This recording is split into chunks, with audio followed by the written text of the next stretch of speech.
Welcome everyone to IT Audit Webinar Training via Practical Application, presented jointly by AuditNet and Richard Cascarino and Associates. This webinar is part of the Training Without Travel series covering IT Audit. Today's webinar covers IT security reviews. My name is Jim Kaplan. I'm founder and owner of AuditNet, and I'll be moderating today's webinar. Joining us is Richard Cascarino, principal of Richard Cascarino and Associates, who will cover this 2-hour webinar. Before we turn the floor over to Richard to get started with today's webinar, actually let me have Richard introduce himself and give you a brief overview of his background, and then I'll cover the housekeeping items and we'll get right into today's webinar. Thank you. Richard? Thanks, Jim. Welcome to the webinar. As Jim said, for those of you who have not encountered me before, my name is Richard Cascarino and I am the principal of Richard Cascarino and Associates, based in Colorado and also in Johannesburg in South Africa. My background is primarily in IT audit, IT audit training and consultancy. I am a past president of the Institute of Internal Auditors in South Africa, and I was actually the regional director who set up the African region for the IAA Inc. I'm a member of ASACA and a member of the Association of Certified Fraud Examiners. And I've written 3 books at the moment: Auditor's Guide to IT Auditing, Corporate Fraud and Internal Control, a Framework for Prevention, and Internal Auditing and Integrated Approach. That's my background. Let me pass you back to Jim and he will take you through the housekeeping in general for today's webinar. Thank you, Richard. We sent out the slides this morning that have all this information on it, but let me go over it briefly. The webinar is being recorded and you will receive a link to the recording after the webinar is over that will probably come to you tomorrow. Also, please complete the evaluation that you'll see at the end of the webinar that will help us continuously improve our webinars. Because we're operating under NASBA rules today, you must answer the polling questions to qualify for CPE per NASBA, and you must answer all of the polling questions. If you're joining us from a tablet or a mobile device, you may not be able to respond to the questions, in which case you can accumulate all of your answers into a single email and send them to me, and I will record them in our system and you will get your CPE certificate. You can submit questions via the chat box on your screen. We'll answer them at the time that we break for the polling questions, so we'll have about a minute while we leave the polls open, and at that point you should be able to ask questions. Just post them and I will be moderating that. The next screen shows you the disclaimer information. Again, I'm not going to read that, but please pay attention to that in your slides. So at this point, I'd like to turn the floor over to Richard. Hopefully he's closed out all of his applications that need to be closed out. Thank you, Jim. And Richard, the floor is yours. Thanks, Jim. I just realized I hadn't closed out Skype. And although it will tell everyone I'm busy, if it goes beep, beep, beep, so that's annoying. Before we actually start this webinar, we had a query that just flashed on my screen just as we were finishing the last webinar, and it was a question regarding IP version 6 and what the difference between IP4 and IP6 are. IP4 was the original IP which had the 3.3.3.3. It was 32-bit, so it had a limited number that could handle up to.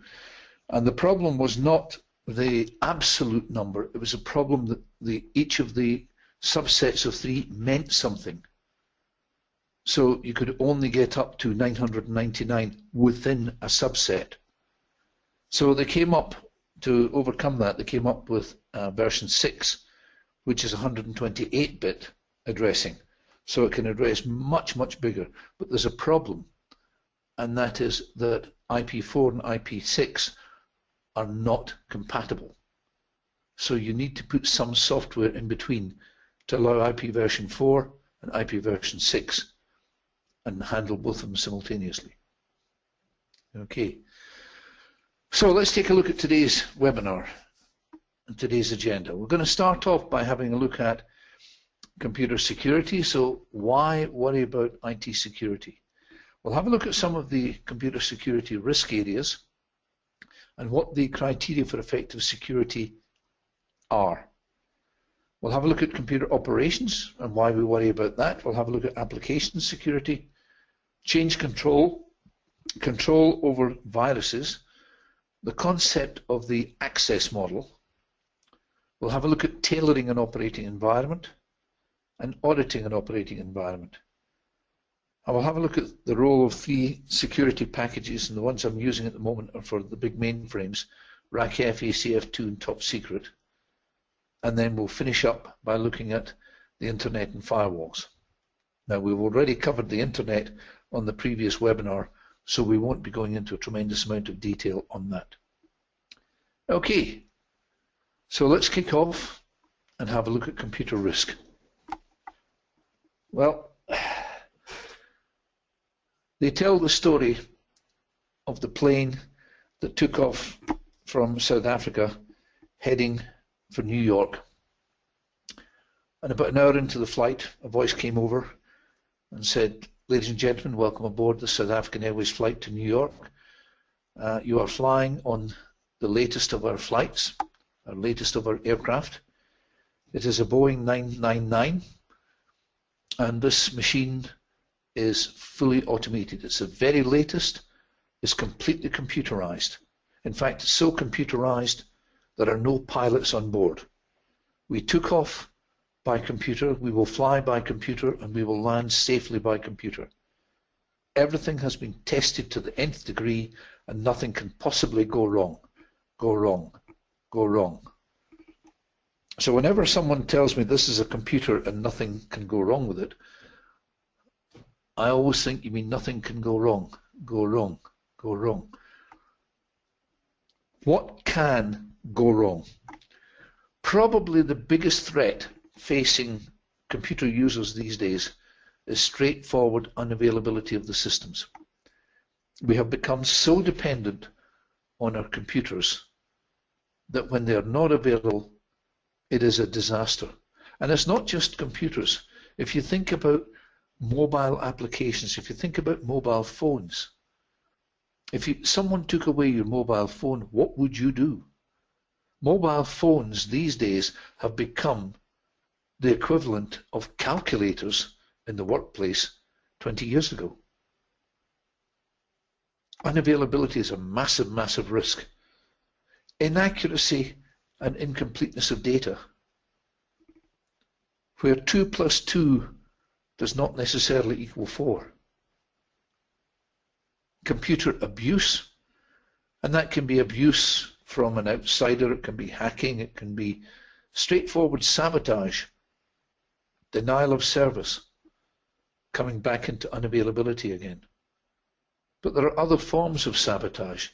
There's inbuilt fraud, where someone has designed, built in, tested, and got working a good, solid fraud and made sure there is no audit trail that would show it up.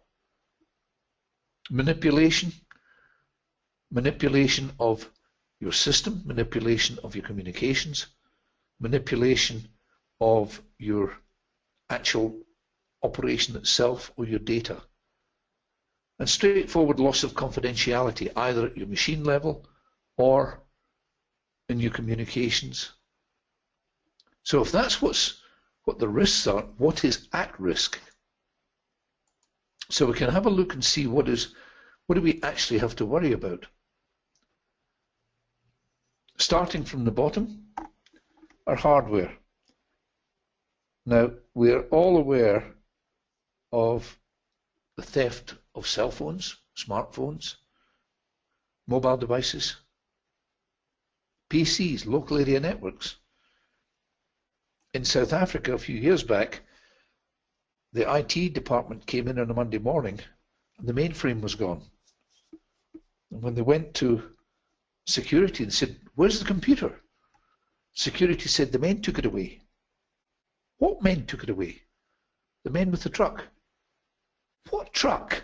The truck they put the computer on to take it away. Look, I've got a signature for it. And security had been told, anything going out, you've got to have a signature. So he had a signature. So hardware can go missing. Hardware can break down for various reasons. Your communication systems, whether it's because of a fault in the system, where your system now becomes unavailable, your computer is working beautifully, but you can't talk to anyone. These days, if you cannot communicate from your computer, or with your computer, or your customers can't communicate, you're dead in the water. Your system software, the operating system, the networking system, the database management system, all of these things can be got at, can be changed accidentally or deliberately. Your inputs and your outputs, both vulnerable. The programs themselves, and at the end of the day, what it's all about, taking your raw data and transforming it into company usable information. All risk areas. So where do the threats come from? Well, they can come from a variety of sources once again. The threat could be from flood, fire. Texas is having a hard time just now, so is Oklahoma with floods. Fire, sabotage, natural disaster, or straightforward human error. There's an argument that says 90% of problems are caused by human error. They're caused by mistake. There's a corollary that says 90% of humans were caused in the error, so the two balance each other out. We're faced with logical threats, we're faced with physical threats. If we look at the logical threats, what can happen? Never mind your computer going up in smoke. What can actually happen inside the computer? It could be your users abusing their access rights and doing things that they are perhaps even authorized to do, but not to do in that form. Some years ago, one of the banks in South Africa had a young lady working for them, a lady called Snowy Mashweshwe. And Snowy's job was to handle interbranch transfers, moving funds from this bank or this branch, this account in this branch to that account in that branch. Snowy was a very good employee. She was never off sick. She never took leave. She turned down promotion 3 times because she loved her job so much. When the bubble burst, they discovered that over a 3-year period she'd taken them for 9.8 million rands. And the way she'd done it was when she was transferring money, she kited it. She took 1,000 and transferred it out of an account, not to the other account, but to her boyfriend's account. She had 6 days to put that money back, or it would show up in her supervisor's printout. So within 6 days, she would take money from another account, put 1,000 into the first account, and 1,000 to her boyfriend. That left her a 2,000 shortfall. Within 6 days, she'd take 5,000 from another account, put 2,000 into the second account, 3,000 to her boyfriend. And it got higher and higher and higher and higher. Now, Snowy wasn't doing anything wrong, officially. She was doing the job that she was paid to do. She had access rights and she had authority levels to allow her to do these things. But she wasn't supposed to transfer the money to her boyfriend. So here you had a legitimate user abusing their access rights into the system. We also have concerns over what outsiders can do. And the outsiders can be anyone from consultants, through engineers, through the hackers sitting at the other end of the world. Some years ago, a hacker hacked a bank in America from Poland and transferred $500,000 into a bank in Poland. He was caught when he came to collect the money. Not that he'd done anything wrong, but apparently at that time, there were no banks in Poland that had more than $500,000 in US currency. If he transferred the money in zlotys, he would have got away with it, or he would have stood a better chance. So it could be outsiders who are coming in. It could be insiders. It could be your own systems. Anything from salami techniques. Salami technique where you take a little bit from everyone, add it all up and put it into your account. It means changing the system to do that, which means we need change control, effective change control. Now, change control will stop someone taking a working system and changing it to make it not work. But if it was designed with errors in it, or it was designed with a fraud in it from day one and it was built in that way, then your change control is actually stopping anyone fixing it. We worry about viruses. I think everyone's familiar with viruses and the damage that they can do. Zaps. Zap is named after an IBM utility, AMSAP Zap. There's two AMSAP Zap and IMSAP Zap, Zap and Super Zap. And what Zap allows you to do is to say, forget the application system, forget the control systems, go directly to the disk.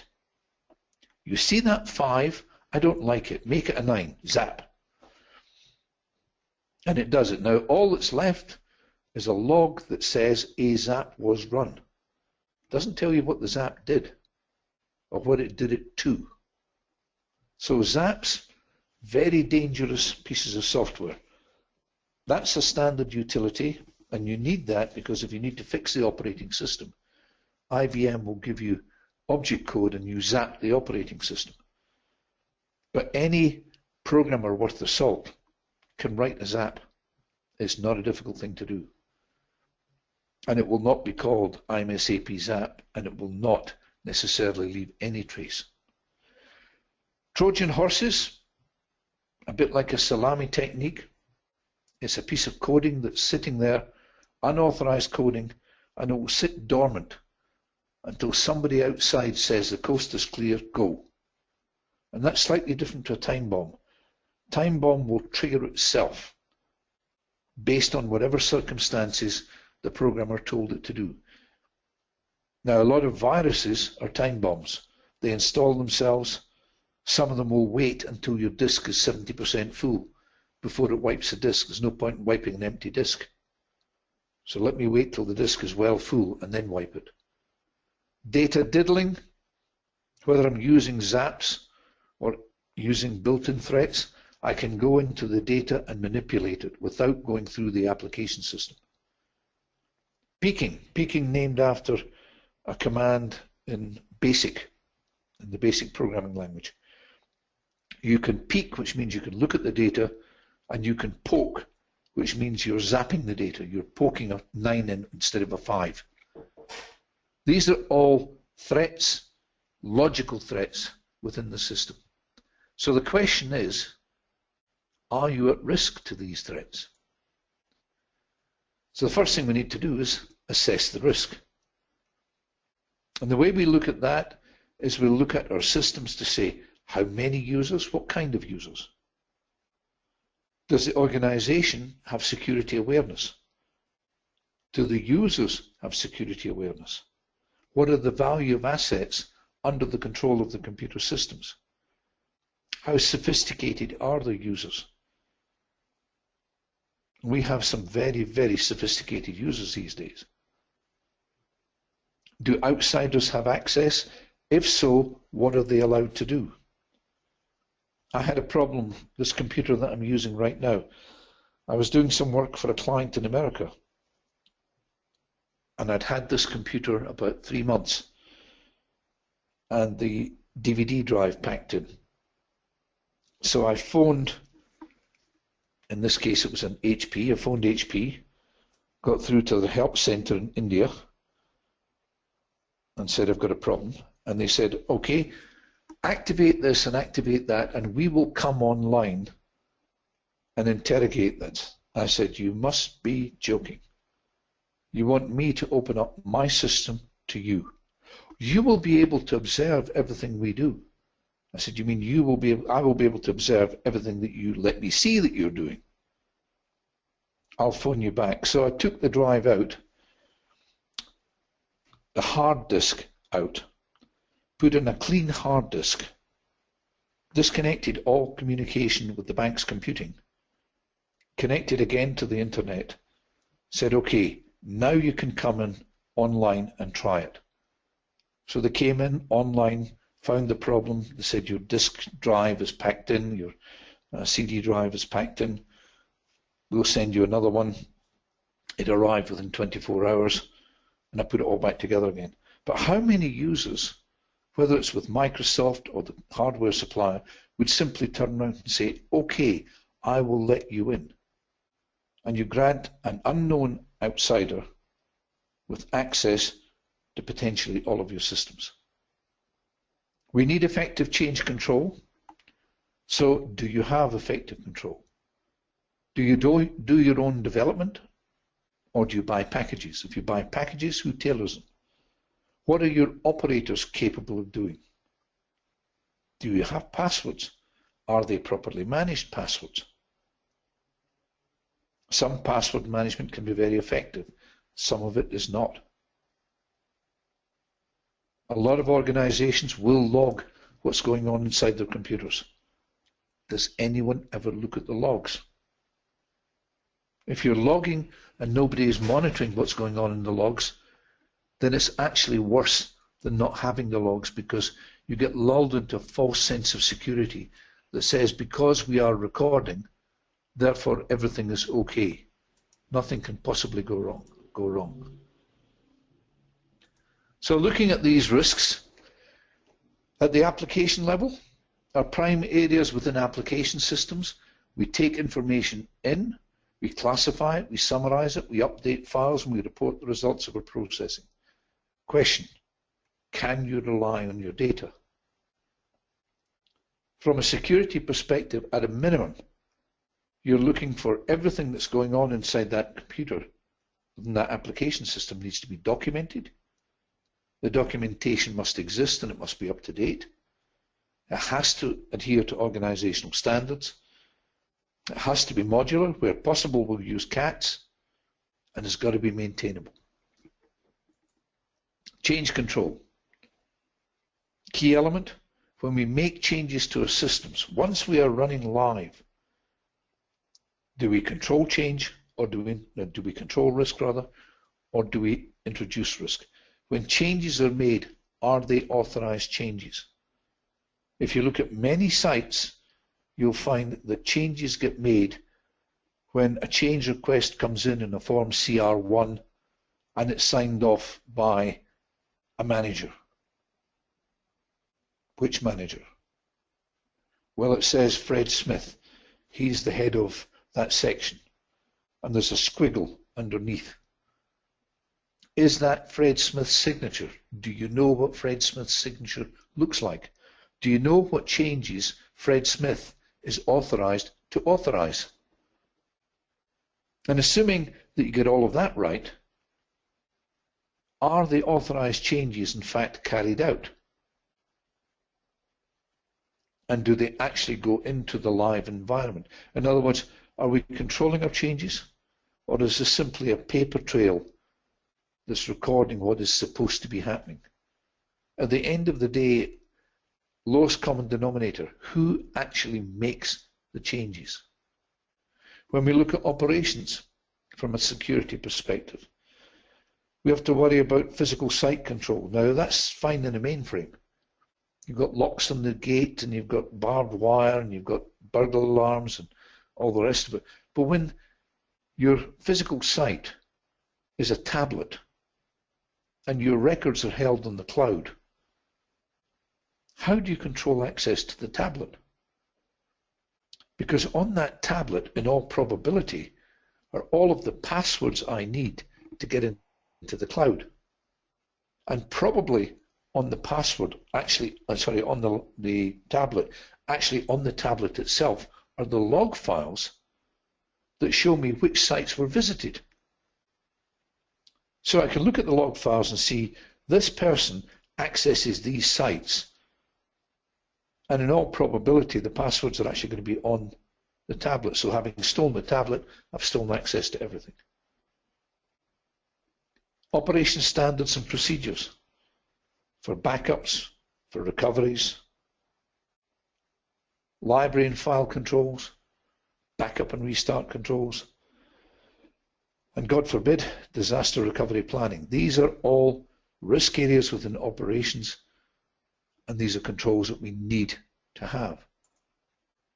So with all of the controls, how do we decide which controls to look at?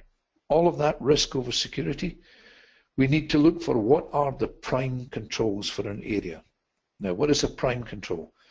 Go back to what are your risks.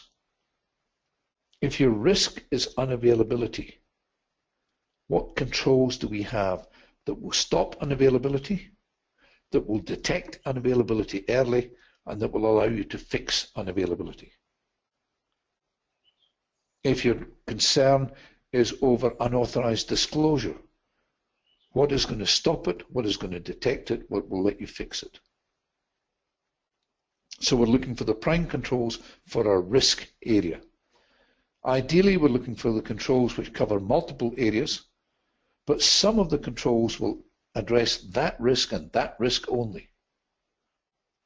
You'll also find, we talked about this in the risk management one, controls which provide evidence and controls which do not provide evidence. A lot of the access control mechanisms that we have do not leave behind an audit trail or a management trail, which means that you don't actually know if they worked or not. I find some user departments will tell me, when I go in to consult to them, they'll say, we record all invalid access attempts. Terrific. Does anyone ever look at them? No, they're there in case something goes wrong. Then we'll have a log to look back at. Okay, anyone see a problem with that? You've got a log of invalid access attempts. If something has gone wrong, in all probability, it was because someone successfully accessed. Do you record all successful accesses? Oh no, we don't record those. There are too many of them. It would fill up the disks too quickly. So the control which stops unauthorized people getting in, we're recording when it works. We're not recording when it doesn't work. Be careful when you try to prove a negative. You try to prove that the lack of evidence proves that our control objectives are being achieved. Different control types that we'll have. For our security, we'll have our supervisory controls, which includes the standard checklists, production of exception reports, reconciliation procedures, and all of the logs. Now, the logs will be some inside the machine, some outside the machine. Useful exercise, compare the two. We had a situation, a client of mine, they were terribly concerned about one highly confidential system. Okay, the most confidential system that they had within the organization was the top director's payroll. Now, it was so confidential that they didn't even run it on their own computer. They sent it out to a bureau. They ran the normal payroll themselves, but they ran it outside in a bureau. Every month, they received mag tapes from the bureau, which contained all of the transactions to post into the general ledger for payroll. Now, if you see in the finance sector a transaction going through to salaries, and it's for $25,000, one single transaction, you can be fairly sure that's your senior VP finance. That's his salary going in. So it's not impossible to trace it. So they were concerned about, could someone be looking at these tapes? So we went back and looked at the log files. And it was a big IBM mainframe. And we found no trace of anyone looking at these tapes. Fine. But then we thought, now before we say that, let's have a look at a different log file which records tapes being loaded on tape drives, because they were using certain serial numbers of tapes in rotation. So we searched for those tapes and we went back 6 months. And we found a log file that said that tape had been loaded at 3 o'clock in the morning. Went to the manual log. There was nothing there that said a run had aborted, a rerun had been required. Why was that tape loaded at that time in the morning? Who did it? We could pick that up from the log files. Which operator was on site? We had that from the records. And it was an operator who was taking the information and selling it to a newspaper. It was at the time of union negotiations for pay rises. And the newspaper had approached the operator to say, can you find out what the top directors in your company earn? Will make it worth your while. So comparing logbooks to computer logs, it's amazing what you can pick up. Administrative controls cover things like the reliability of information, timeliness, if it's Tuesday at 3 o'clock we run the payroll, the nature and the type of the information, how quickly you can do error detection, and how quickly you can recover if something goes wrong, and the appropriateness of management decisions. Now those are administrative controls, but we also have to worry about integrity of data. So we have to consider integrity controls, including the implementation controls governing getting computer systems into the live environment. Program security controls to make sure unauthorized people cannot get to your code and change it, whether you developed the code, whether you bought a package. Operations controls to make sure the right programs, the right versions of the right programs are run from the right system at the right time against the right files. Data file security controls to stop insiders zapping files, outsiders browsing files, hackers getting into your files, viruses corrupting your files. And since all of the system runs under the control of system software, we need to have system software controls. And that brings us to our first polling question, just in case you thought you were going to get away with them today. First one, they have checklists. Checklists are what kind of control? They are supervisory controls, administrative controls, data file security controls, implementation controls. Please vote now.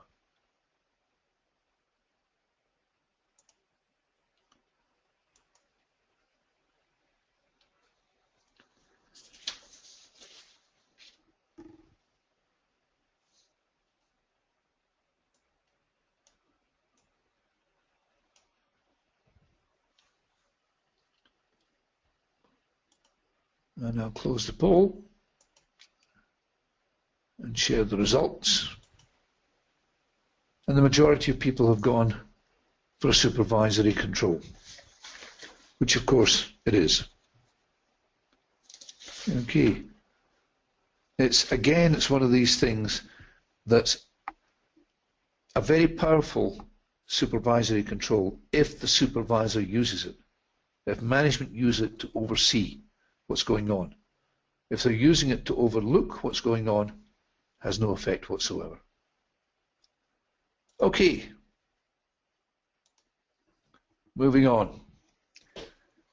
When we worry about security, we have to worry about it in different areas, because different areas are exposed to different security threats and are controlled in different ways. Within the IT organization itself, we've got 4 fundamental groupings: operations and production, project-based functions, technical services, and sitting like a spider over everything, management. Now, when we talk operations and production, that includes all of the stuff that make the computer go. Okay, our data communications, our data operations, input-output controls, distribution of output.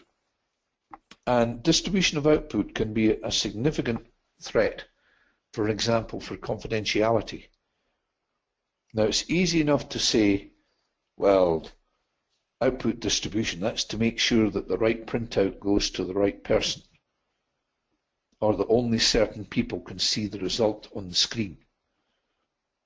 Yeah, but if an authorized user interrogates a screen, I potentially can say, when the answer comes back to his screen, repeat it to my screen. So anything that he looks at, I can see. In the same way, any printout that goes out, I can cause to be duplicated to another printer. It gets worse. Some years ago, I worked for a health authority, and we had a user called Dr. Grant. And Dr. Grant was in charge of the Well Women Family Planning System. Who was using what form of contraception?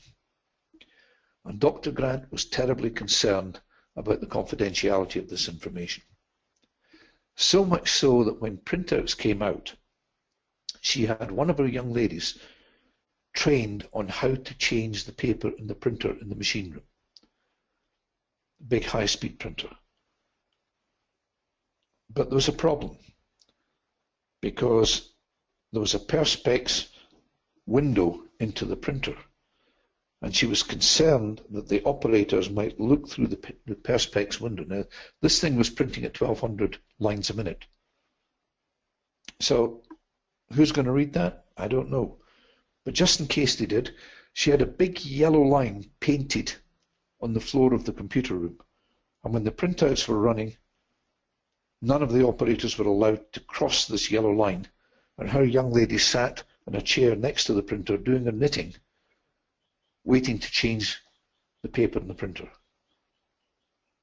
course, what she didn't realize was that once all of the printouts had been sealed up and taken away, the operators could easily say, reprint, and reprint every printout back out again.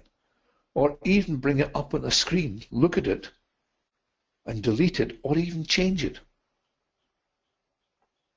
So output distribution, there are all kinds of different outputs that have to be controlled.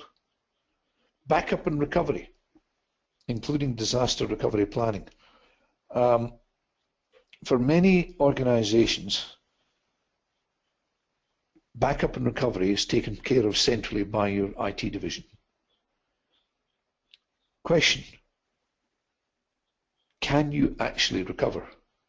They're backing up, but what are they backing up? Are they backing up enough?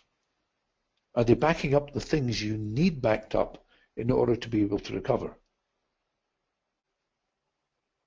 Now, some organizations retain grandfather, father, son versions of files, so you can go back to the previous, you can go back to the one before that, you can go back to the one before that. Many of them you can go back umpteen generations. How far back do you need to go? Well, that comes back to your risk assessment. How many backups do you need? Rough rule of thumb, however many you've got, you don't have enough. So maintaining the backups and keeping them confidential, all part of your operations side. Looking at our operations, how do we control it? And looking at our project-based functions, how do we control them? If we look at our project functions are typically feasibility studies, systems analysis and design, programming, testing, conversions, maintenance, all of the standard stuff you would expect your IT division to do. Technical services will handle things like the analysis and support of your hardware, communications, the system software, quality and change control, as well as database support. Now, if those are the major risk areas, our operations and production, project functions and technical services, how then do we actually achieve control in those areas? You've got to look back at what is the area that you're looking at. Operations, if we're looking at security within there, what are the characteristics of operations? They tend to be repetitive. Every day at 5 o'clock we do the backups. Every day or every week at 2 o'clock we run the payroll on a Tuesday. They've got predictable workloads, which makes it easy to measure performance. And it's normally measured by the amount of downtime suffered on the computer and the achievement of deadlines, operational efficiencies, etc. Nice thing about operations, typically they're subject to close supervision. And we measure that performance in terms of hitting those schedules, accuracy of data processed, not necessarily the accuracy of data entered, because that's up to the user, but achievement of budget goals, etc. At the operating level, what can go wrong? Well, the system itself, running of the jobs, running of utilities. A lot of the utilities can be run by the operators, but you do not want your operators going in and doing things to your live data. That's not their job. They will take backups as specified. They will do recoveries when authorized. But they are handling all of the media, they're handling all of the outputs, they're handling all of the equipment. Now, the operator is typically the lowest paid in the IT hierarchy, and they have hands-on access to your IT assets, including in some cases your data files. Looking at physical security and control within our operations areas, we have to worry about the hardware in the middle, the terminals, the installation itself, the communication systems, the software and the files. And that means that within all of that, when we start looking at physical and logical security, we need to look at access, security and control.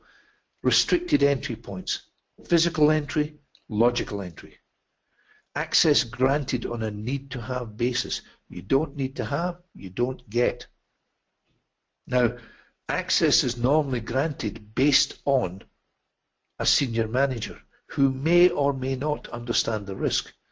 And one of the roles of the auditor is to make sure that when they are making these decisions, they do understand the risk. And if you feel they don't, then you fall into your consultant's mode and you have to educate them on those risks and on what they have to do to mitigate the risks. You can, on certain systems, get a form of user terminal restriction so that that user ID can only be entered from that terminal. You cannot have someone in your supply chain logging in from a terminal sitting in your human resources division.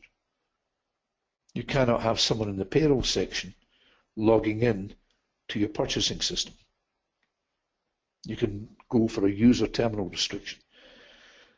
The machine room itself needs to be restricted, access to it, because physical access, with the best will in the world, people make mistakes. They lean on the equipment, they'll press the wrong button, they'll bump into things, and yet some organizations still will give guided tours of the computer center. They will take complete strangers and take them through the computer center. We want a segregated data librarian function. So the person who's responsible for locking away backups, securing them, bringing out the ones to be restored from if anything goes wrong, you can do that electronically or you can do it as a human function. If it's being done electronically, we want it out of the access control of operations. Protection of our communication circuits. You can eavesdrop on circuits, you can interrupt on circuits, you can cut circuits. And effective change control. Funny how we keep coming back to change control. Operating system software. itself can aid security. We've got the operating system, we've got all of the alternatives that we can select from in setting up that operating system. You can switch things on, switch things off. You can go out and buy a security package. Those are three of the most popular large system security packages for running in the IBM world. RACF, Resource Access Control Facility from IBM, ACF2 from Computer Associates, Top Secret from Computer Associates. You can also get librarian packages that will lock up logical and sometimes physical access to your data, your backups, your live programs, your source code, packages like Librarian, PanValet, etc. I had one client approach me and said, "Can you help? We've got American consultants over doing some work for the company, and one of the guys is an IT consultant. And he's come in and he's told us, you know that we're in the middle of implementing RACF." I said, "Yep, you're 2 years into the project." "Well, he's told our management that it's a complete waste of time and we should be doing our security using Librarian." I said, "But Librarian is not a security package, it's a librarian package." He said, "We know that, and you know that, but we have an overseas consultant who says you can do it that way. We need another overseas consultant who says you can't." "Fine, I'll come in and give you some advice." So I went and spoke to the management. These packages can be very, very effective if they are used properly. And that brings us to our second polling question. And our second polling question is looking at machine room restriction. I'll try that again. Machine room restriction.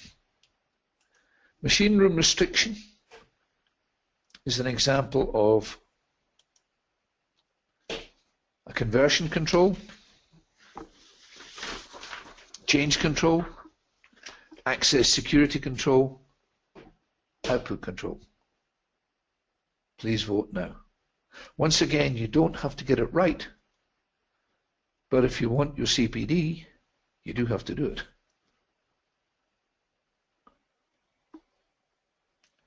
This one particularly is not designed for rocket scientists.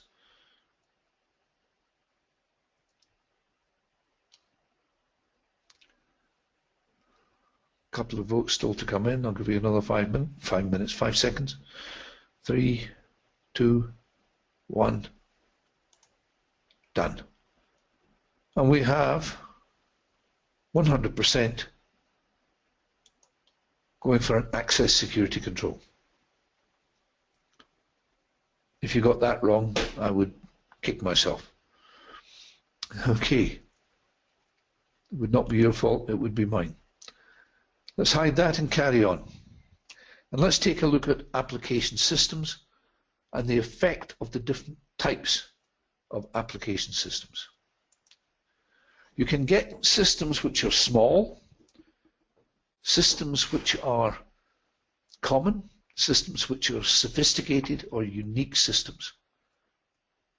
And one application system can fall into 2 or more areas. So you can have a small sophisticated system, or a small but common system, or a unique system that falls into its own class, whatever. Why is it important? Because we're going to classify them according to that, and we're going to control them separately. Classification criteria will be based on things like the number of computers using that system, the capacity of the computers, whether it's pure online or whether it's a batch component, the number of user functions that are being affected by it. In a decision support system, the levels of decision which are being supported, is it at transaction level, or is it operational level, or is it management level? Does it go up to strategic levels? The extent of internal transaction initiation, how many transactions get generated internally within the system without human intervention, in which case you better have your trigger points right. the reliance on exception and summary reports.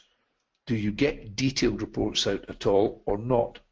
Now these days, with high volume systems and the advent of big data, the chances are everything will be done on exception reports if you get any at all.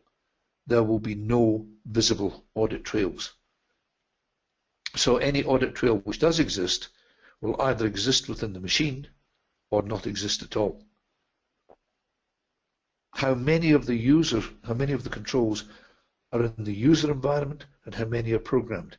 If you look at what's happening today, we've seen a delayering of organizations with major cutbacks in middle management because the computer does it for us.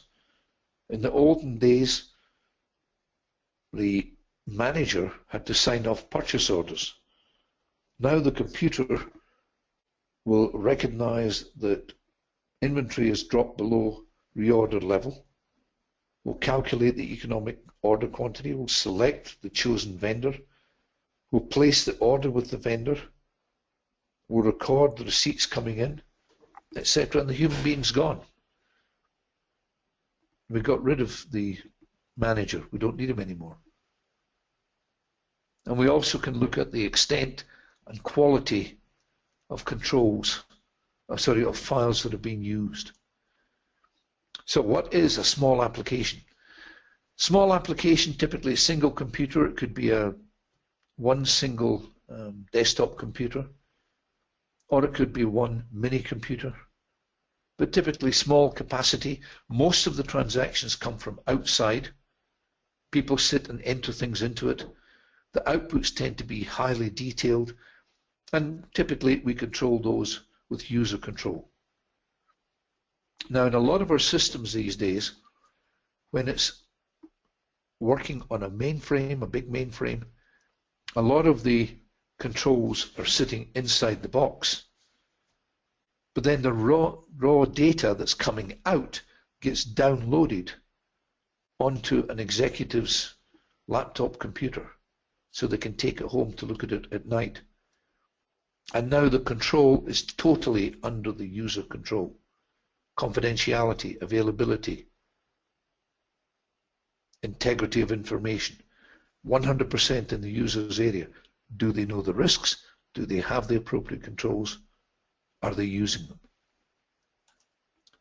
Common applications, again, can be a single machine, usually about medium-sized machine, maybe a mini computer. Some internal transactions, still a lot of detailed and analytical reports coming out, but now we're looking towards a combination of programmed controls within the system combined with controls at the user level. When we get into sophisticated applications, we're talking multiple users. And typically it's going to be running on large machines. Now it may not be your machine, it may be sitting on the cloud somewhere and you're getting your machine infrastructure as a service. And it may not be one big machine, it may be one big network of machines.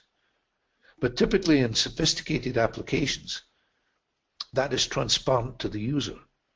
There's a lot of internally generated transactions. The machine is taking over for you and doing it for you, if it gets it right.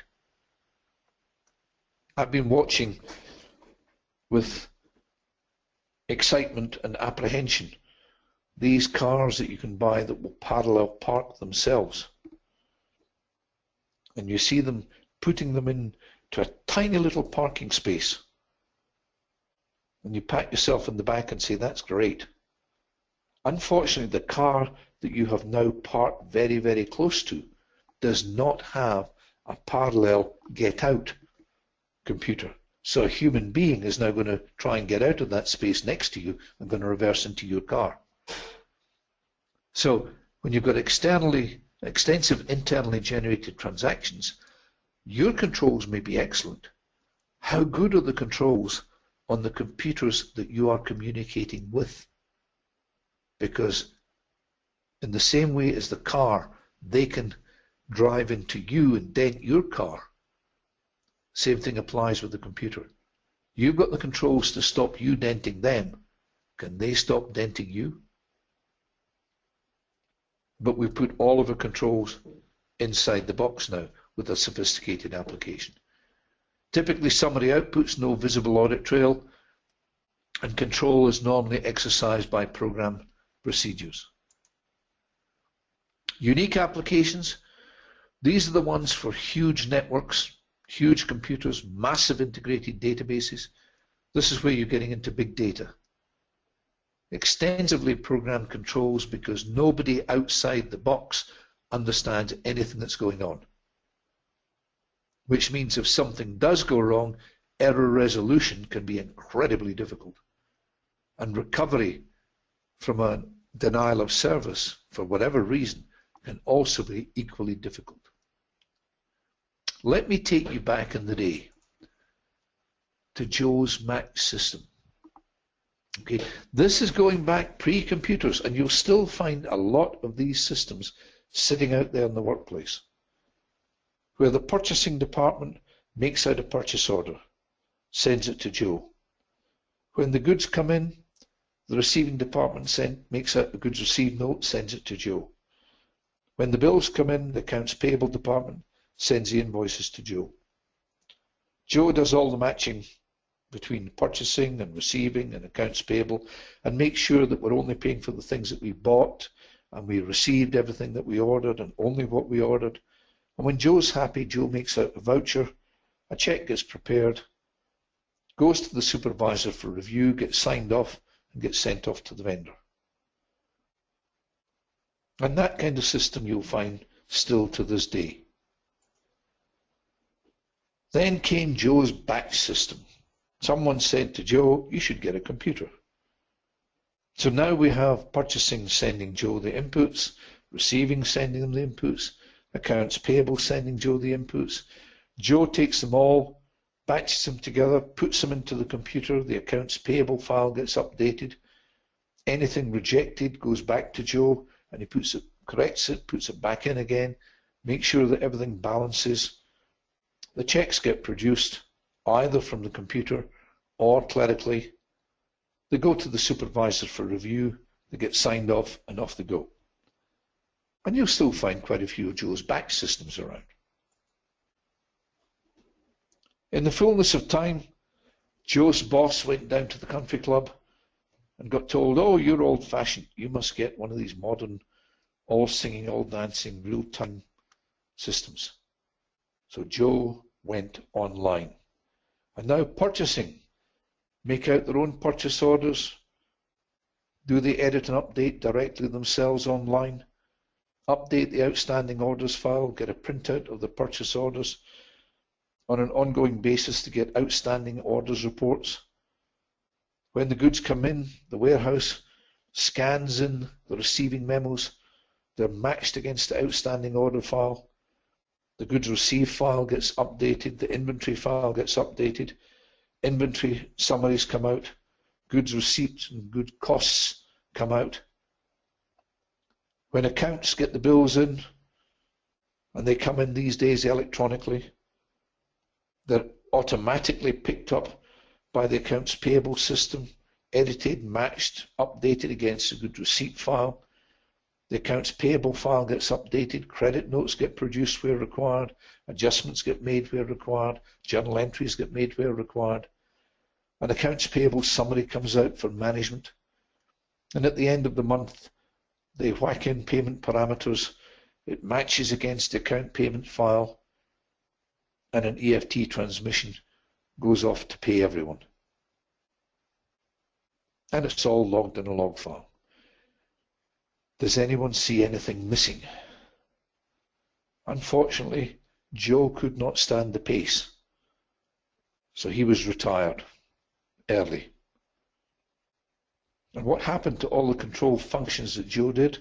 Well, they've all migrated inside the machine. If they're there, if they work, if you can rely on them. So when we talk about computer security, everything that Joe used to do to make sure that what came out was correct, was accurate, was available, was not duplicated, That's all either done by the machine or it's simply not done at all. And that brings us to our third polling question. And our third polling question says a system with extensive internally generated transactions may be defined as a unique application, a sophisticated application, a small application, or a common application. Once again, please vote now.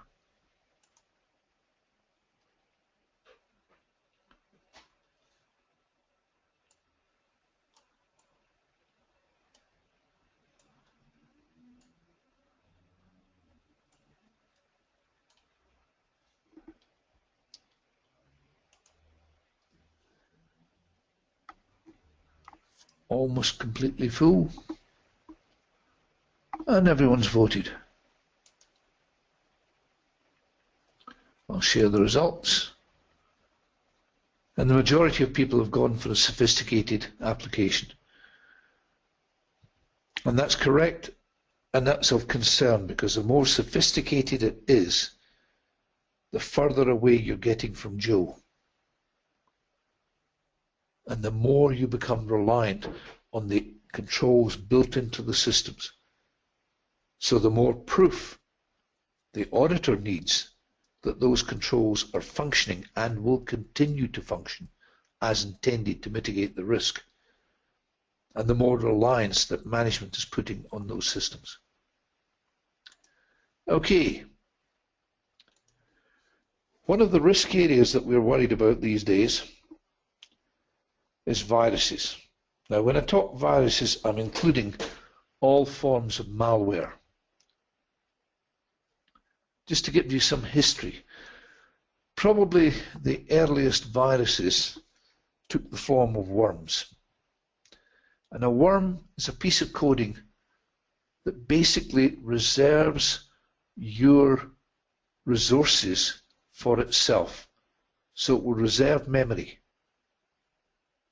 And over a period of time, and it could be a day, it could be an hour, it could be a month, the amount of memory available to your machine is going to get smaller and smaller and smaller and smaller because the worm is swallowing it all up. The same thing with disk space, the same thing with bandwidth for your communications. And that was one of the earliest forms of virus that we used to encounter. Then came the Trojan horses. Trojan horses, like the wooden horse of Troy, a piece of unauthorized code sitting within another piece of code which nobody knew was there. Way back in the early days,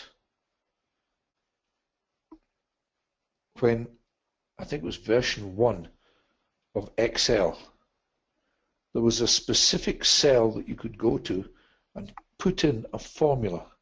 And when you put that formula into that cell and pressed enter, you got a message that came up saying Microsoft rules. In another earlier version, people wondered why Excel took such a long time to come up when you fire it up. Part of the reason was built into it was a graphics game. And again, if you went to a specific cell and keyed in the number, your spreadsheet disappeared and the graphics game came up and you could play this game. And if your boss came into the room, you could press a key and it would immediately go back to your spreadsheet.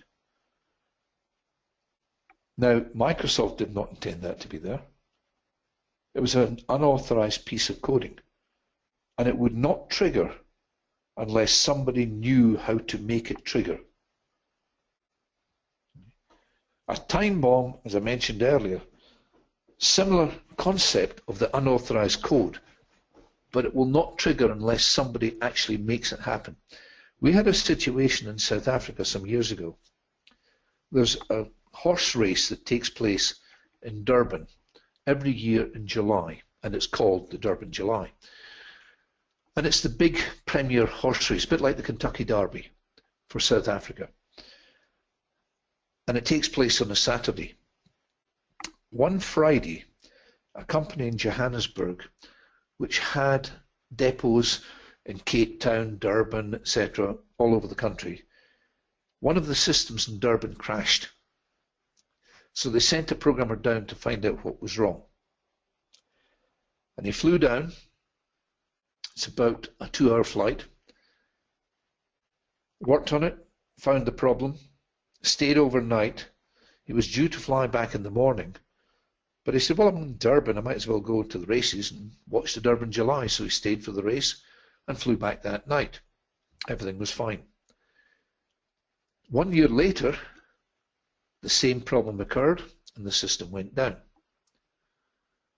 And they said to the programmer, well, you fixed it last time, you better go down and fix it again. So down again on the Friday, fixed it, stayed over for the race, flew back on the Saturday. 1 year later, down went the system again. Unfortunately for him, there had been a problem in Cape Town and they'd already sent him down to Cape Town to fix that problem. So they sent a different programmer down to Durban. And when he got down there, he had a look at the source code and he found a line that said, if date equals, then crash the system. They deliberately put a Trojan horse in, but with a time bomb capability that on a certain date, bang, it would trigger itself. Many of the viruses are like that. They trigger themselves on an external event. It could be a date, it could be a time, it could be the Friday the 13th, whatever. Many of them are malignant. Some of them are just a damn nuisance. And they don't only affect PCs. So if you do get hit by a virus, what effect would they have? Well, some of them can be fairly destructive. They can destroy your data. That's a pain because you've now got to go to backup and restore from backup and scan the backup to make sure the virus isn't in the backup as well. You can get viruses that will destroy the hardware. There was one virus that was written some years ago which installed itself in a part of the disk that the operating system doesn't normally address. And what it did was it flipped the screen. Now your screen has two modes. There's the front and there's the back. When you want to move from one screen to another, basically the second screen gets painted and then it gets flipped to the front. So the effect is an instantaneous change. Okay. What this virus did was it took whatever was on the first screen, duplicated it on the back screen, and shifted it by 1 pixel. Okay. Which meant it flipped to the front, flipped to the back, flipped to the front, flipped to the back, and all you saw, if you were really looking at it very, very closely, was a slight wobble on the screen. Now in today's screens, it wouldn't do much damage. But in the days when it was a CRT, you had a gun that was scanning the screen at the back and drawing the picture on the screen. And the ray that came out of that gun was fired off by something called an output transformer. And when this thing was flicking backwards and forwards, it had the screen firing off so quickly that overloaded the line output transformer, and the screen would burst into flames. So the virus could actually destroy hardware. And there's other viruses which attacks disks and will actually destroy hard disks. Generally, we worry about them not so much destroying our data, but corrupting the data. Because the problem with corrupting the data is you may not even realize it's happening. There was a virus some years ago that attacked Lotus 123. And every time you opened the spreadsheet and brought it in, it counted the number of 9s. And every 5th 9, it changed it to an 8. Now all that happened was on the screen, you didn't see it running, it just came up, and instead of a 9, it was an 8. And it was only on the screen until you said save. And when you said save, it wrote that out to the disk as an 8. And the next time you brought that spreadsheet in, it would count the number of 9s and change every 5th one to an 8. So it corrupted the data, and the more often you used it and opened and closed your spreadsheet, the more corrupt it got. Until ultimately all you could do if you recognized it was throw the thing away and start again.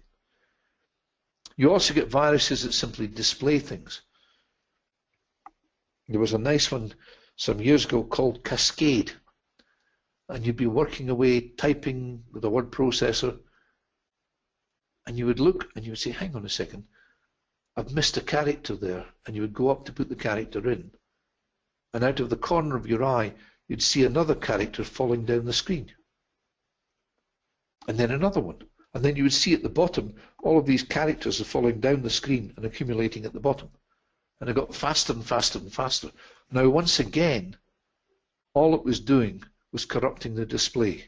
As soon as you refreshed that screen, everything went back to normal, and then it started dropping down again. It was not destructive, but it was a pain. You also get viruses which will encrypt your data. You get viruses that will destroy your software, or simply bottleneck your system. So where do the auditors fit in? Well, for all of these things, our role first and foremost is to help management safeguard corporate assets. It's not our job to do it, it's management's job. Our job primarily is to ensure a controlled environment is possible. Before we get in and say, do we have the right controls in place, do we have an environment in which it is possible to implement strong controls? Do we have segregation of duties? Do we have a knowledgeable management? Do we have the appropriate standards? Do management make sure that standards are in fact followed? Do we have access control, physical and logical, and does it work? Now, I've talked about viruses. You get them in the PCs, you also get them on mainframes. Not so common, because we have less software sharing, less public domain, a lot more control mechanisms because they're under the centralized control of your IT division, but it still happens. And these days, of course, we have to worry about viruses in the cloud and viruses hitting our mobile devices. And that's everything from your notebooks through to your smartphones and everything in between. What about terrorism? Well, I'm afraid that viruses have become a bit like terrorism in general. It's a bit like airline hijacks. I would imagine that all of you listening, and I mean all of you, are too young to remember the days when you could walk to an airport, buy a ticket, walk out to the aircraft, get on the plane and fly away. Now we've got to go through all kinds of recognition.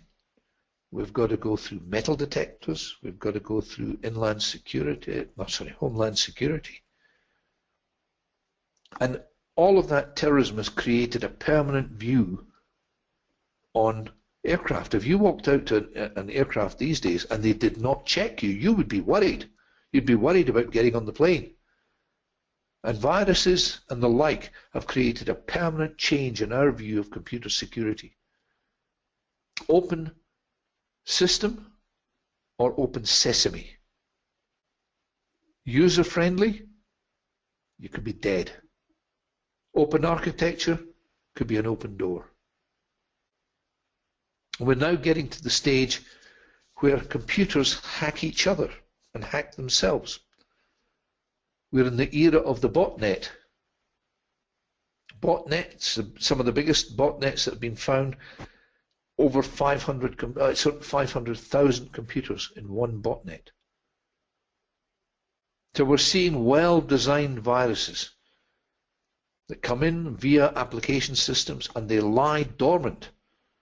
They don't activate because there's no point in activating under the control of a conventional user. I want a senior executive to come into this system with enough authorization, preferably I want the systems programmer to log in with enough authorization that I can adopt his authorization or her authorization and now go out into the system and do the things I want to do. Once I've got that authorization, then I can transfer myself to the system level and attack anything I want. So we're seeing some very, very sophisticated viruses coming through. For a virus to work, it has to be able to test the access privileges of the person who is actually running this program. That's the first thing. How do you find out how to do that? Well, look what the security packages do. They look at the user ID, they look at the user profile. Viruses have to be able to do exactly the same thing. They have to be able to self-propagate. And they have to be able to identify unprotected resources. Now, most of our data is protected, but in many cases the systems areas aren't, compilers aren't, games are set on there, and they're not protected. All I have to do is get myself in there as a virus, and then I can go where I want. Triggering a virus, some years ago, many years ago, the Institute of Internal Auditors in Pretoria was running a workshop on viruses. And they contacted me and said, Richard, do you have any actual viruses? Pardon? I mean, do you have any real viruses? Because we'd like to demonstrate them and show them what happened. I said, if I give you a real virus and you demonstrate it, it's going to wipe out the computer. Look, I've got demo viruses. I'll give you those that show you what a virus effect would look like. No, no, no, we want the real thing. I said, well, I'll give you one. But before you run this, you back everything up, you run it, and do not come to me when it goes wrong. Oh, no, no, no, that's fine, fine. So I handed them the disk with it on it. Oh, no, I can't touch that. It's got a virus on it. I said, look, a virus is a program. A virus is not something that you're going to get infected through your skin. It's got to be an executable code. It's got to be executed. Just looking at what's in there is safe, unless looking at it will trigger it. Because some viruses can be carried by non-executable files and then infect executable files, genuine authorized executable files on your system. And they may infect your backups. I should say that with the IIA, when I got a phone call the next day saying the demonstration went perfectly, how do we get this virus off our machine? That's your problem. So how do we control all of this stuff? First and foremost, we start in the middle. I'll try that again. We start right back at the center. The center of everything is your operating system. So we need to set up the operating system correctly. Within Windows, you've got a whole pile of choices. And you can go in and you can tailor those choices. So we need to set it up with the right operating system, with the right logging switched on, with access control enforced. We need to establish an effective change control so that once we get this right, nobody can go and change it unauthorized. Establish an effective problem management. Difference between change control and problem management. Change control can be a laborious task. You've got to fill in the right forms, you've got to seek the authorization, you've got to get the sign off, you've got to get the approval, then it's got to be tested, then it's got to be documented, then it goes live. It can take, best case scenario, a day, worst case scenario, 6 months. Now if it's 3 o'clock in the morning and the payroll has just collapsed and nobody's going to get paid tomorrow, emergency action has to be taken. Now you've got a choice. You can either switch off the controls and throw the baby out with the bathwater, or you drop into a different control environment, and that's problem management. Problem management is for emergencies, and it's where you say we suspend our normal paper chase of authorizations for change control. We make the change in a controlled environment where the programmer can make the change to the program but cannot delete anything once he's made the change. And the first thing that the change controller will do in the morning when he comes in is check that problem management library and say, is anything in there? Who put it there? What was it supposed to do? What does it do? Where's the authorization for it in retrospect? You cannot just ignore problems, but you have to treat them separately. We want a quality assurance function. We want to lock up our program libraries so that only the authorized people can get to them and do the authorized things. And we want effective use of access control software. I was in a client that was a financial institution, and they were running a package called Top Secret. And they've been running it for 2 years. And I went in to do a security review. And I said, what packages are you using? Oh, and by the way, we've also got Top Secret. I said, really? Oh, that's excellent. Yes, we're very proud of that. Good. What mode is it running in? Pardon? I said, what mode is it running in? Ah, you know about modes. Yes. It's running in dormant mode. Now, when you set up Top Secret, you set it up initially in dormant mode. It's installed, it's there, it's not doing anything. And then you can work through different levels and degrees of security until finally you get to fail mode, when everything is active and everything is protected by default. And they've been running for 2 years in dormant mode. In other words, we've bought the package, we've installed it, but we're not actually using it yet.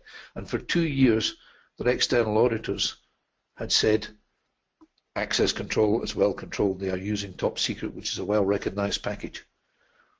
So it goes beyond simply what packages do you have. It's what are you doing with it? How do all of these risks get propagated? Through our networks, through our pirate software, dial-up access, through the use of common carriers, unfortunately through the auditors. A lot of auditors will move from machine to machine to machine, taking with them their software. And it's got corrupted at the previous client, and now they're corrupting everyone else. Uploads and downloads, use of public domain software, and the engineers. A friend of mine was buying a new network for his company. And he went to the supplier and he said, look, I want 25 new computers. I don't want them formatted. I don't want anything done. Just give me them raw. I will take care of them. Oh, we can't do that, sir. We have to test them. So we run tests overnight for 24 hours to make sure everything's working. He said, well, give me them anyway, and I'll scrub them myself. So they gave him these 25 computers. He loaded them up. And he found on the 25 computers, 13 of them came with viruses. The same virus in every single one. The engineering software, there were 2 engineers were setting them up. One had a clean copy of the software for testing it. One had a corrupted copy. And he was corrupting every single computer that was selling by mistake. Effective change control needs to be change control, not change recording. Limiting the access rights, controlling the ability to transfer files into the live environment, the ability to identify who did what when on whose authority, and the ability to treat problems separately. So where would we start? If we were looking at an operating system, and I'm going to take IBM's big operating system, Xeos, and we're looking for logic bombs. We would go and look within things called the APF libraries. Now, APF libraries are where you put the programs who are going to issue APF authorized supervisor calls. What is a supervisor call? When you say, go get me a file, your program simply issues a supervisor call to the operating system, and it might be supervisor call 131. Boom. And off it goes and does whatever 131 does. And it comes back to you with the answer. Now, to execute those, every program executes supervisor calls. Certain of them are more powerful than others, and to execute those, your program has to be sitting resident in an APF authorized library. And that means it's got to be sitting in the right library, it's got to have been link edited with an authorization code of 1, and there are all kinds of other rules that go along with it. From an audit perspective, concern empty libraries, where programs which are APF authorized but not authorized by the company may exist. Uncontrolled libraries. Programs which themselves have been zapped. Programs which are unrecognized. We don't know what this program is, where it came from, who put it there, what it does. In an IBM Xeos, modules which were not supplied by IBM. I said supervisor calls. When you load up the operating system, it comes standard with a whole pile of supervisor calls.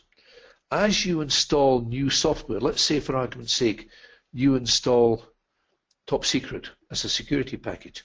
Top Secret will install its own supervisor calls into the supervisor control tables. So question, what's in there? What's in there that's not originally IBM supplied? How did it get there? Who put it there? How is it controlled? Can it be changed? Who can access it? Again, within the IBM world, you have a table called the Program Properties Table. And in that table, I can say this particular program that I've written, I want it to be able to bypass password control. I want it to be executed in supervisor state. I can do a whole pile of extra things if I have access to those control tables.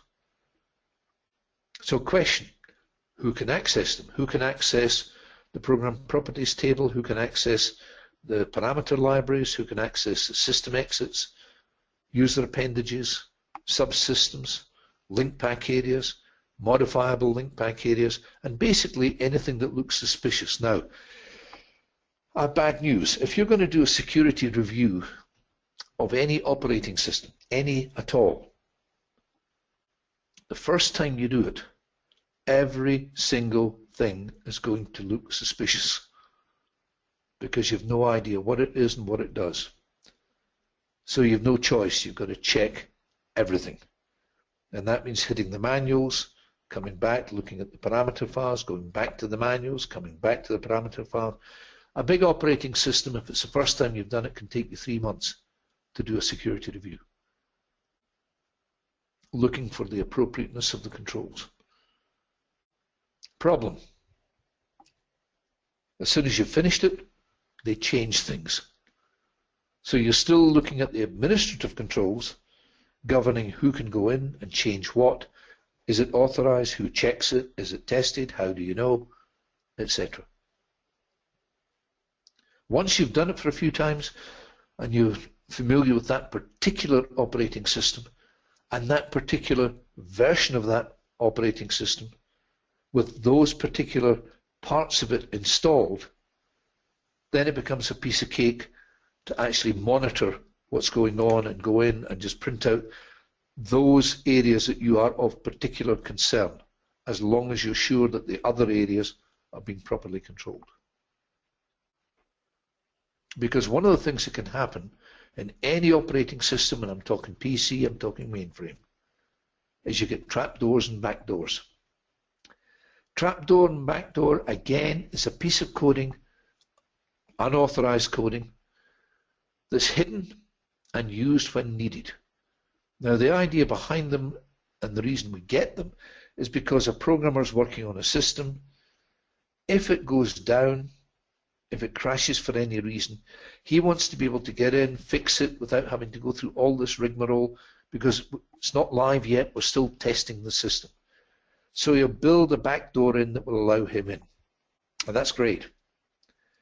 But you've got to get it out before it goes live. Yeah, but we've only just gone live and something might still go wrong and I might still have to go in and fix it. So I'll leave the backdoor in there just for a month or two until it's set, stable. And 3 years later, it's still there.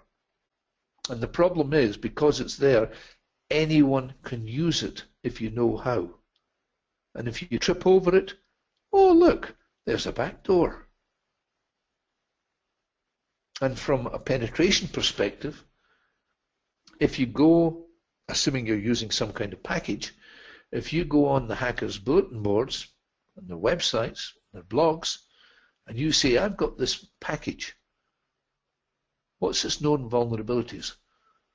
And frequently you'll get something that comes back saying there's a backdoor in that package, and this is how you get in. And this package will allow you to bypass the security package and the password control and everything else. Very popular in mainframes. And as I say, it's usually done by insiders with very good reasons. The systems programmer may need to modify the operating system without having to do an IPL, an initial program load, effectively without having to reboot the mainframe. The operators may wish to issue, or the system programmers may wish to issue operator commands from a TSO terminal.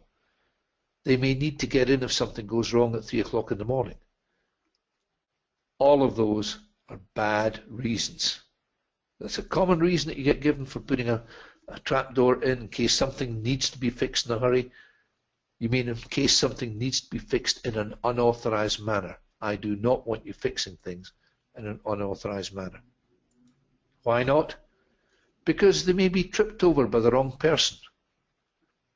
Because when you put in a trapdoor, it's designed to be used by me.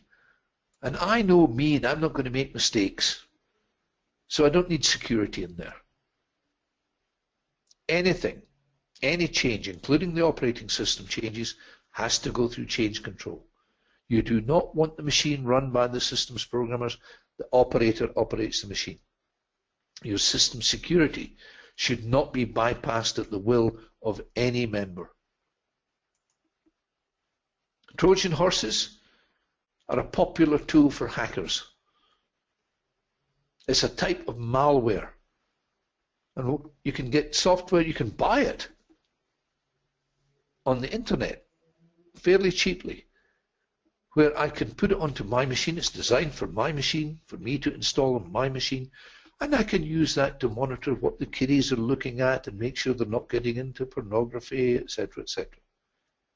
Terrific. But I can also send it to you as part of a virus. So now you will install it on your machine. I have a piece of software here which I bought to experiment with, which I bought freely available on the internet, and with it, if I install it on the machine, I can send it to you as an attachment. Say, have a look at this audit report, see what you think. You click on it. When you open it up, it diagnoses what kind of antivirus and what kind of anti-malware and what kind of firewall you've got, and it switches them all off. Then it installs itself in stealth mode. Then it switches everything back on again. What it does now is it records every keystroke that you make, every website that you visit, every click that you made on the screen and where you were when you made it, every email you have sent, every email that you have received. And at some time in the future, when you log in to deliberately send an email of your own, it will attach that file and send it to me somewhere out on the web. And you've already told your antivirus software and your firewall that you are allowed to send emails out of your machine. So that's fine. That's a Trojan horse. I can record your passwords, I can record everything.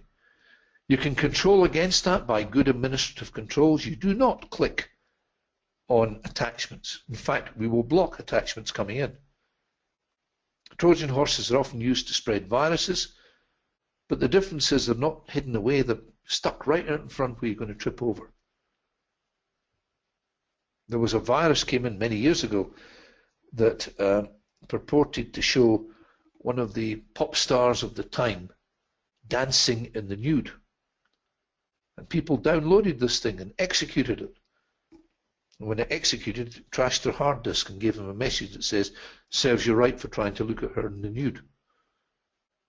So these things are not hidden, they're stuck right out in front where you'll turn and there'll be something that you will find useful.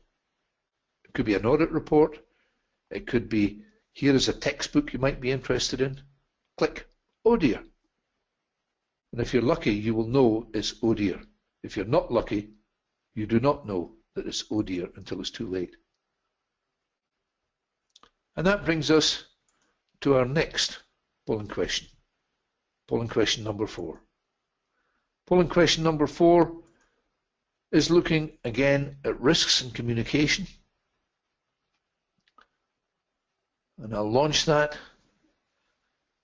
Minimum goals of communication risk reduction would include all except ensuring all transactions are entered, ensuring that data are protected against unauthorized manipulation, against unauthorized disclosure, assurance of the correct identity of the receiver. Please vote now.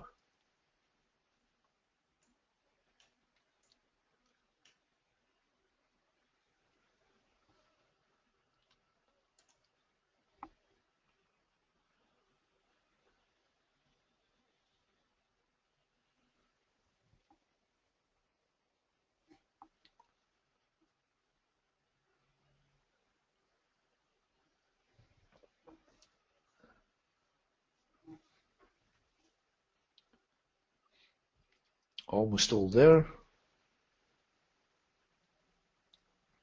And I'll close the poll and share the results. And the majority of people correctly went for ensuring that all transactions are entered. Yes, it's a good thing to do, but it's not part of your communication risk reduction. Making sure that all entered transactions get updated, yes, but not making sure that all transactions are entered correctly. Okay, so let me close that and move on. We'll take a look at the access model. What is the access model? Access model is a way of looking at the security around your systems. At the end of the day, what we're trying to do is we have out in the world, in the real world, we have a user, and down at the bottom we have data. And it would be nice to think that I am sitting here as a user, bang, and I have clean access all the way to my data. I have and nobody else has. But it doesn't quite work like that.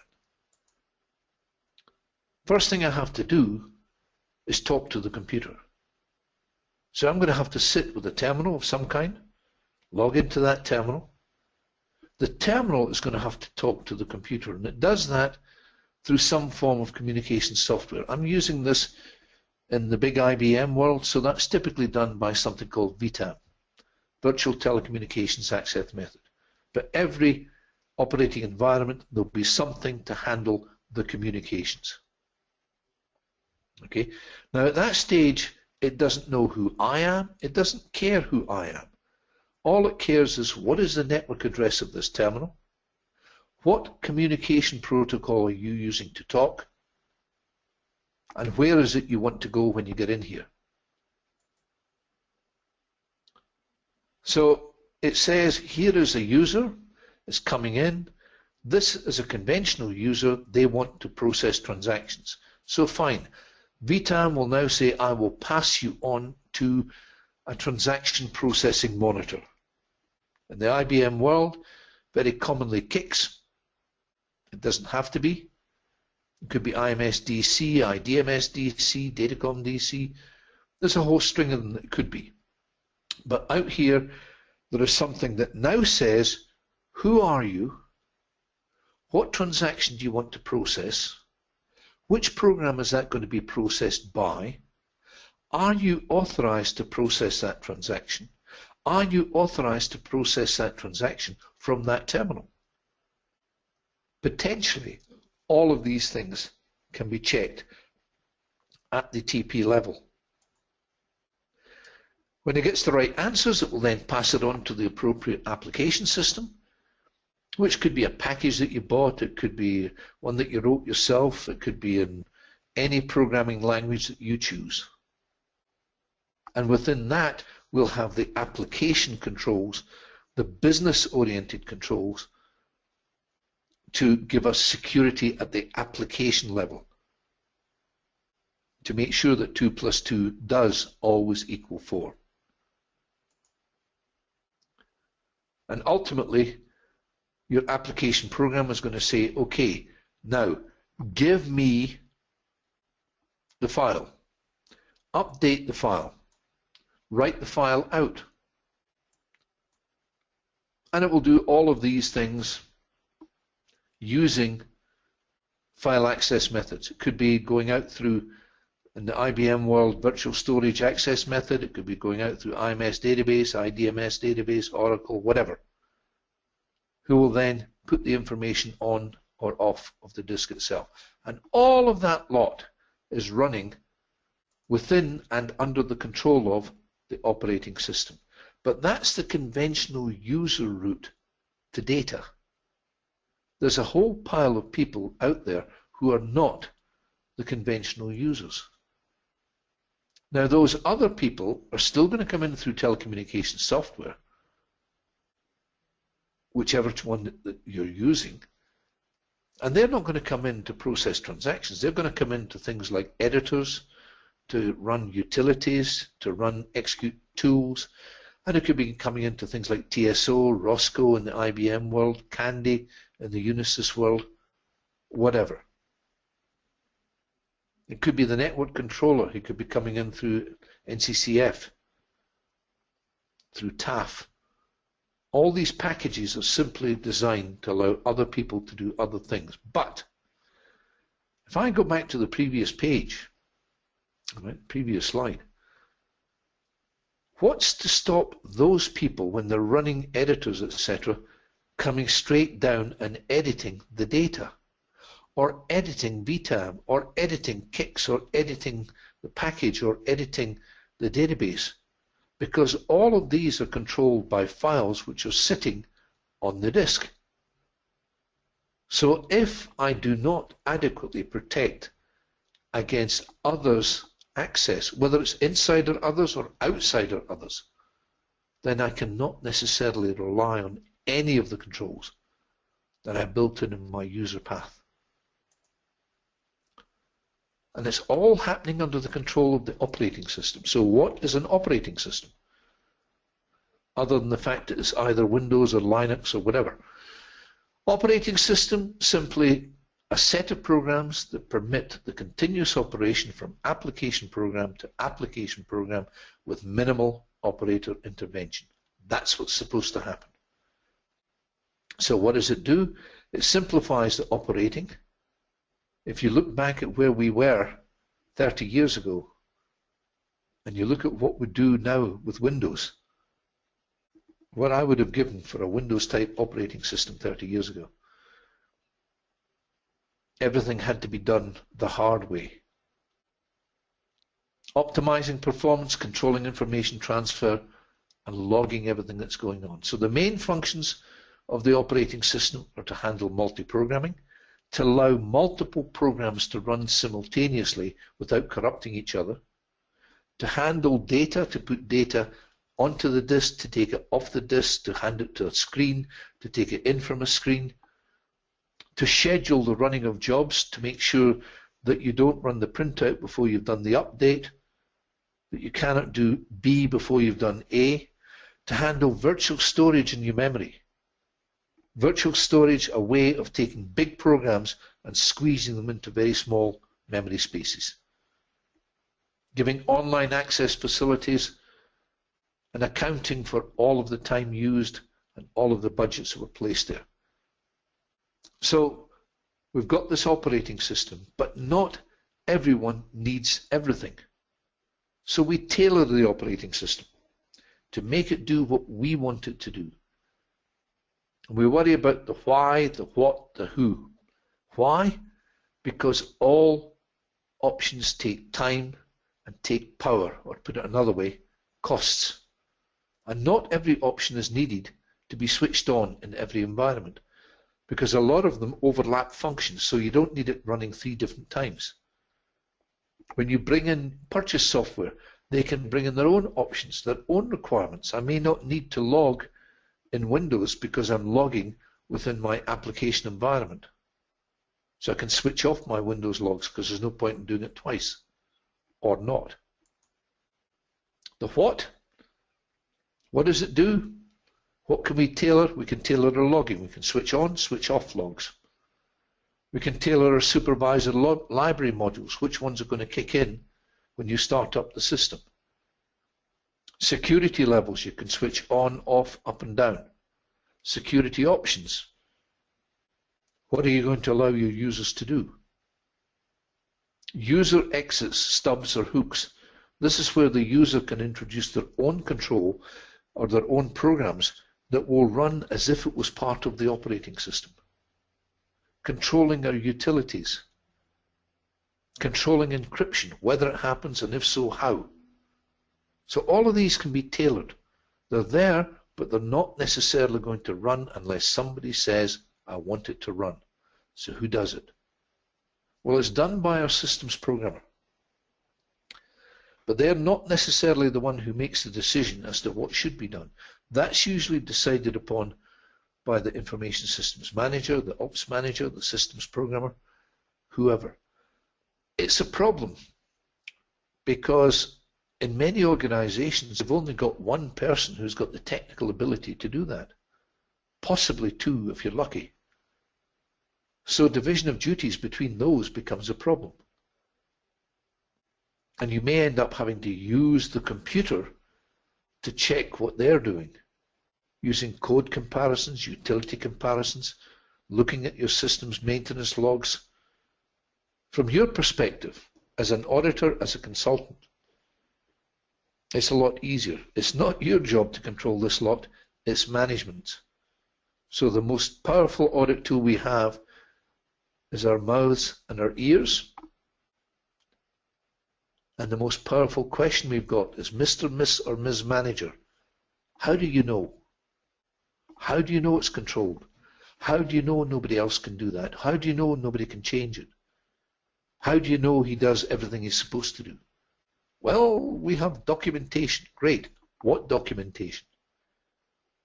Well, we've got technical manuals. They came with the machine. We've got the documentation that we developed, our installation documentation. We've got documentation recording every time we change anything, if anybody ever remembers to keep it up to date. We've got the logging of all program temporary fixes, a PTF, where something is found that's not quite right in the operating system. Then the supplier will give you a PTF. Now, in Windows, they will send you an update. From IBM, they'll send you a program temporary fix. And the idea behind this is it repairs the problem until the next version of the operating system comes out. Question: do you want that particular fix? You get a message from Microsoft saying, this is an update to Windows 8.1 64-bit to assist security. Now, you don't know what it's going to do. How many times do you say, yes, I will take that update? Do you record which one it was that you've updated? Because they've all got serial numbers. And it needs to be logged. Who maintains it? The vendor, the systems programmer. At the end of the day, the computer records it. But it's useless unless somebody looks at it, unless you know what it is you're looking at and what it's telling you. Why do we bother in the first place? To check that the changes which we've implemented were in fact authorized, to check that they were successful. If it goes hiccup, to back out those changes. Our technical manuals need to be kept up to date, kept secure, and they need to be used. Your installation documentation should know from the operating system perspective which options are in use as site standards, why they were chosen, and who chose them. Otherwise, you go in to audit this thing and it says, we installed that PTF 18 months ago. Why? I don't know. Who decided? I don't know, it's not recorded. It's just that's the way we do it. I don't know why. On the manual records side, you'll have change control forms, systems programming authorization forms, system review forms, emergency update forms. They should all exist, they should all be filed, and they should all be there. They're a management trail, not an audit trail, a management trail. They should tie in with any incident logs. Change control forms should exist, confirming that the job has been documented, the procedures for implementation has been agreed. The people who are running it are made aware of any possible side effects of this new version. System review forms to document the testing, the review procedures, quality assurance, and they should all be countersigned as well. System programming authorization forms for changes to your system software. Emergency update forms. Now they normally get done afterwards, but they still need to be done. And they need to match the computer logs. Any temporary fixes that were installed. Why were they installed? Who put them in? Without that, we cannot check for authorization. When the new version of the operating system comes out, maybe some of those temporary fixes will have to be reinstalled. Maybe there will still be unresolved bugs. Maybe there won't.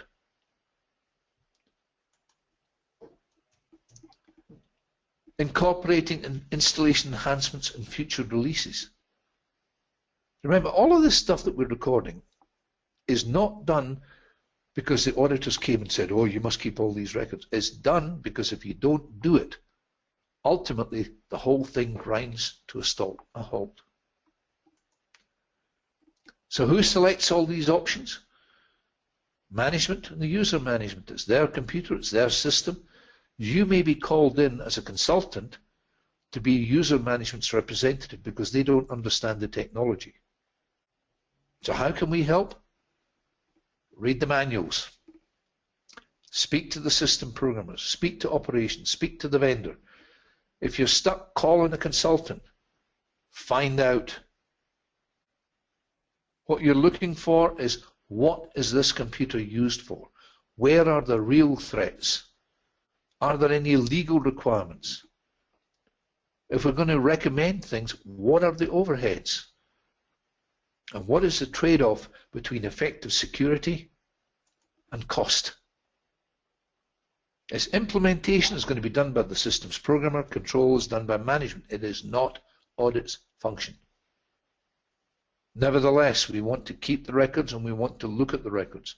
Log files, logging all update attempts, SMF records, that's part of the IBM Big World System Management Facility.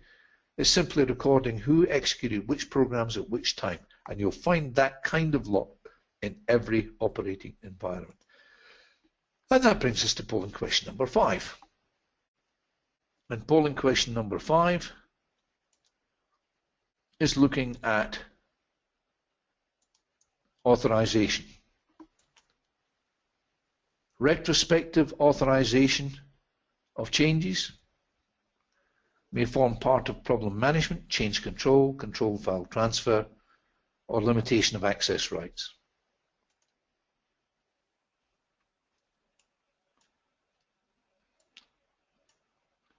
Again, please vote now.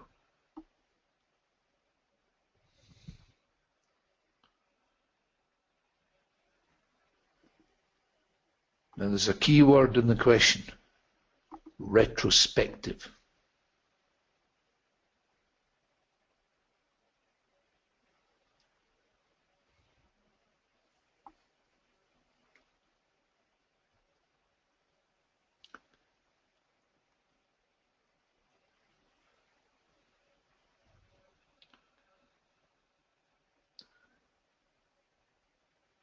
When do you get retrospective authorization?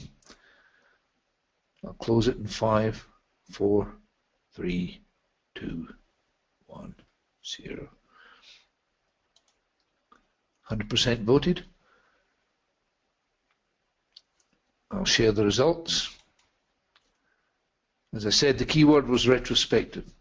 Change control, we're looking for authorization for changes. But retrospective ones happen when things have already been fixed.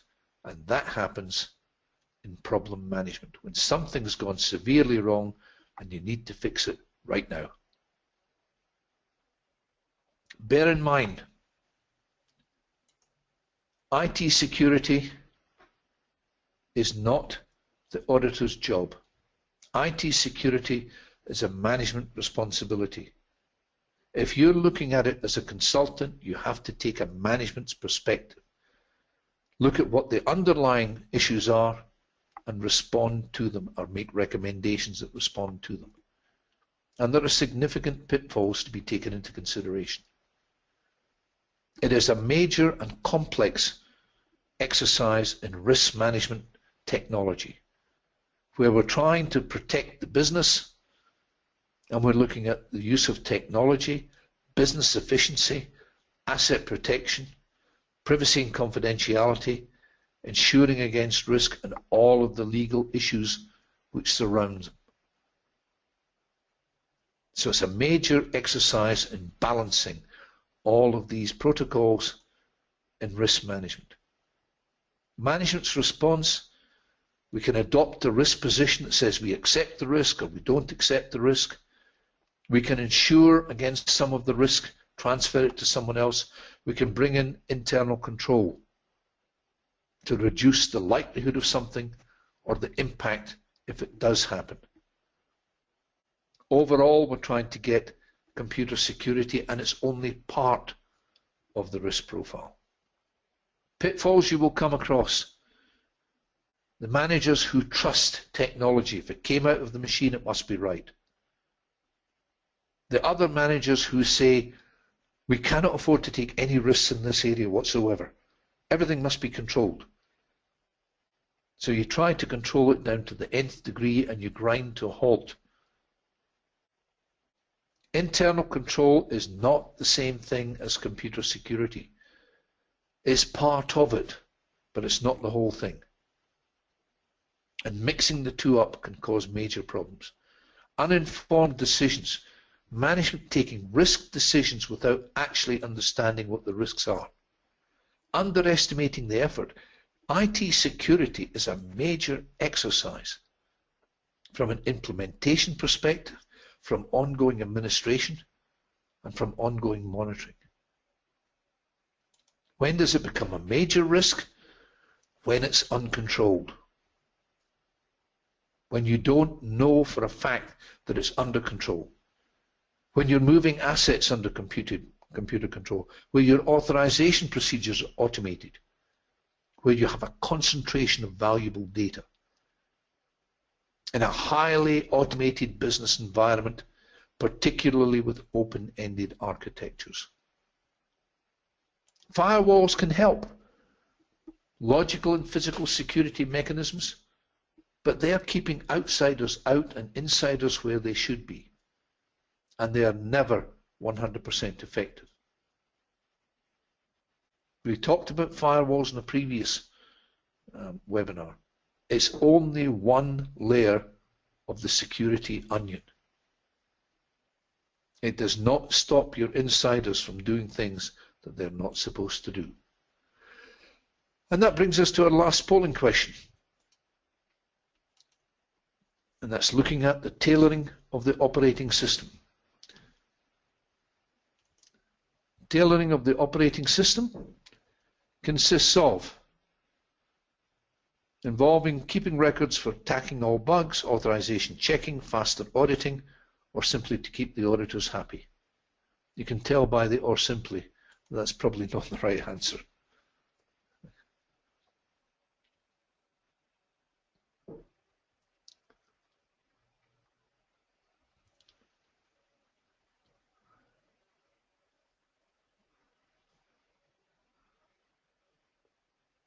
Give it another 5 seconds.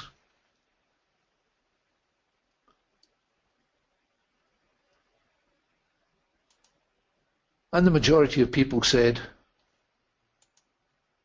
authorization checking. Okay. I'll hide that and share the results. I'll share the results. Hide that and go back to the screen. The correct answer was authorization checking. And that brings us to the end of the webinar. Any questions? Once again, don't be shy. Well, thank you again, Richard, for a great session. And I don't see any questions that have come in. So at this point, we are 1 minute past 1. I want to thank everybody for participating today. The next session is on Thursday, and that is performance auditing of the IT function. That'll be on May 28th, and then our final session will be on June 2nd. And just to note that we sent out a change in the schedule for June 2nd.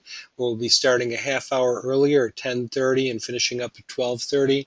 That was due to a scheduling conflict, so we appreciate your cooperation in getting the word out on that to your fellow associates. And just remind everybody that we will be starting early next Tuesday.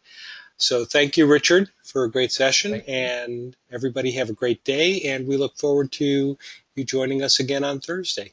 Thanks, and bye. Bye.